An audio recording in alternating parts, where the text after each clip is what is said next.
ننګرهار مرکزی زندان کې زندانیانو ته د سالمې تفریح برابرولو په موخه د رد الظلم تر سرلیک لاندې د والیبال ټورنمنټ جوړ شوی. د ننګرهار زندانونو چارو سمون رئیس مولوي سهیل سعید وایي له دغه ټورنمنټ څخه یې موخه بندیانو ته سالمه تفریح برابرول دي. نن ورځ د ننګرهار مرکزی زندان کې د رد الظلم تر سرلیک لاندې والیبال ټورنمنټ پیل سه او په دغه ټورنمنټ کې تر 40 پورې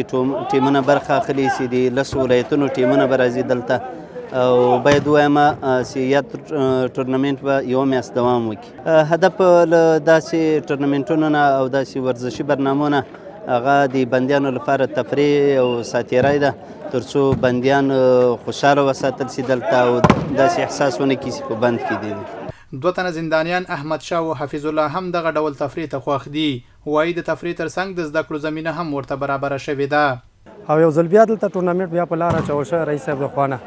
او موږ ورسره زیات خوشحاله ځکه په ذهن باندې یو ښه اثر تاسو دغه کوي او